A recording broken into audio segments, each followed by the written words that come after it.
and thank you to everyone that's here today, from the companies, partners, organisations and individuals from the community that have a connection with Vision Foundation and Fight for Sight in the work that we both do. Eric is absolutely right.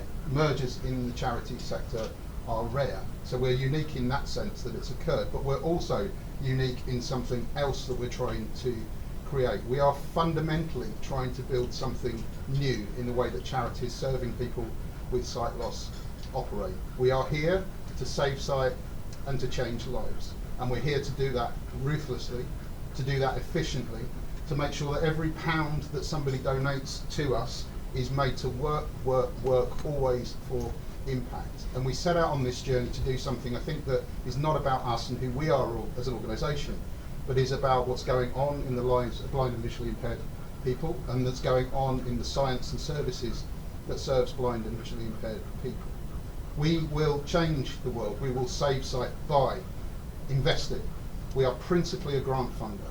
Our job is to make sure that the money we're able to raise and that we can bring together from different sources is directed specifically to those things that are going to drive innovation and change. And I think from all industries and all organisations, it's recognisable that the flourishing of innovative ideas that are going to change and move to the future is often under incredible pressure, often doesn't fit with the kind of service infrastructures or systems infrastructures that exist in the normal and the everyday, but could be the things that shape our future. And I think it is that innovation that we are principally interested in what we do here. If we're going to drive change, we need to be realistic about the size of what we do. We don't want to end up with 5,000 people working for us and no money to give for change. Quite the other way around. But we've also got to recognise that the partnerships we build with industry, with the commercial sector, in the city, with the government and with the charitable sector are going to be the things that drive what we do. Both organisations come together with a legacy of rich understanding and rich impact on what happens for blind and visually impaired people. Now, a couple of these things are quite difficult to listen to. So we know, for example, through the work that we did in Vision Foundation over the last year, that you are 12 times more likely to be a victim of domestic violence if you have a visual impairment. And just think about that for a minute. It's also true from the National Statistics Office that if you had a visual impairment, you were 10 times more likely to die of COVID. Stark, difficult to hear reality in the everyday lives of blind and visually impaired people. But we also know in the investments that have been made from Vision Foundation around domestic violence this year that the Crown Prosecution Service is starting to think. The Metropolitan Police are starting to try and understand how to react to that, and policymakers in government are listening. A small organisation based in London, commissioning research that cuts to the chase, cuts to the truth of what's going on, can influence and shape the way that things work in our country to improve the lives of blind and visually impaired people.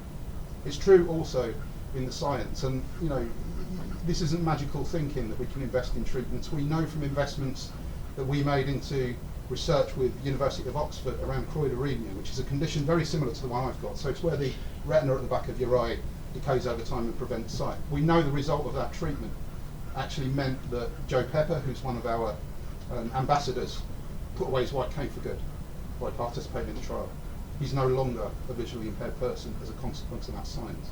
So we can see in fragments, in moments of our investment on the scientific side, that it's possible to achieve change. And it's also true that we know that that treatment at the moment won't make it into the public because the regulatory environment is resistant to the experience of people like myself in the way that we recover our sight. So very, very much to do. It sounds like I'm describing a 500-foot cliff and a 12-foot ladder there, but it's a 12-foot ladder all the same.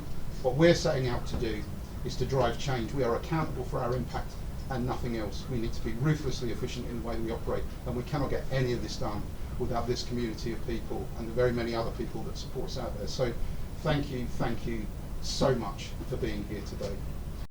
For those of you who don't know me, my name is Dr Amit Patel. I was a trustee for Vision Foundation, and I'm very, very happy to kind of come onto this merger as a trustee. And my life hasn't always been in the VI sector. I was a working doctor 10 years ago, and I lost my sight overnight. So my life was very, very different to how it is now. I kind of fell into sight loss. It was that whole waking up in the morning. I had absolutely no sight whatsoever, and my life changed completely. And from then, it was very much a mission to get back on my feet again. It's when you can't find the front door, when you can't find the phone, you can't find where the stairs are, in a house that you should know. It's a whole different world. And then you start hearing comments about, from social people, from people saying, well, oh, you're blind, you should be at home, you live on benefits, all of these things, and why are you on the train in the morning when you can just sit at home? You kind of think, well, society has a whole different aspect of what disability is to what it actually is.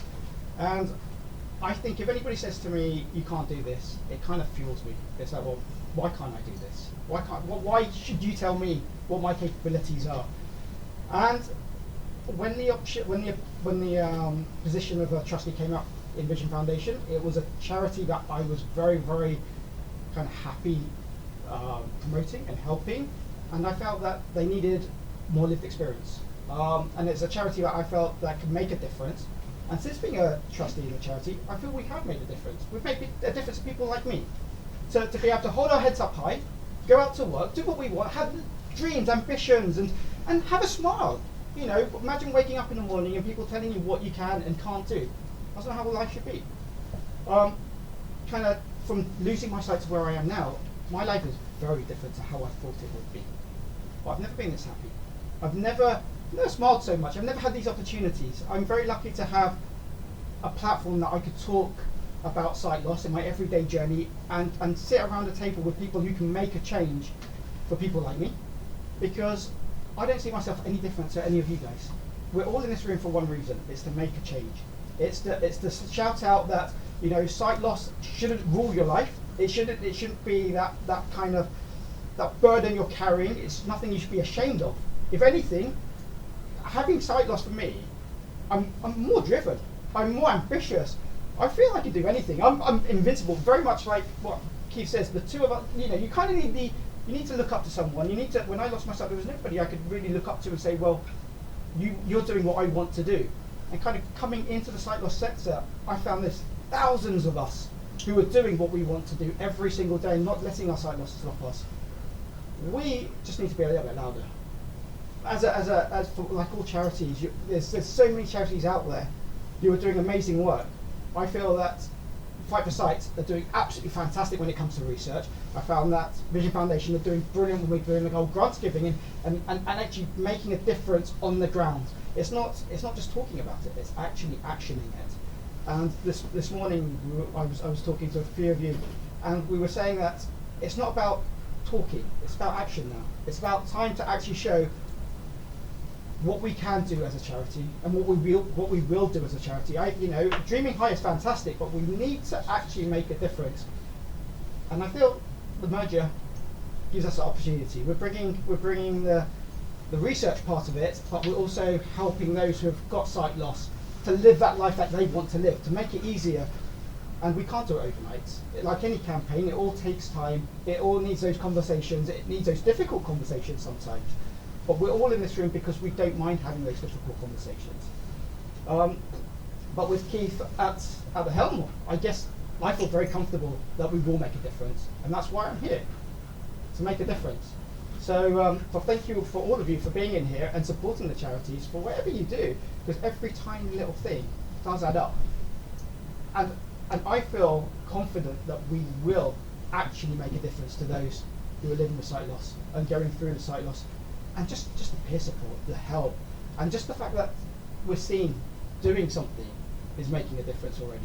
So thank you so much. Look, thank you, Amit, so much. And thank you to everyone. The point of the merger isn't to do something smart in the business of running charities. The point of the merger is to do something more efficiently in achieving impact. So when we say we're here to save sight and change lives, we measure ourselves against that every day of the week. Our job's to make sure that 2 + 2 is 5 and more than 5 as a consequence of this merger coming together. And again, with all of the expertise that's in the room and your time this morning, thank you so very much for your support, and we look forward to working with you in the years that come. We are serious. We want to get stuff done. We want to take you on that journey with us.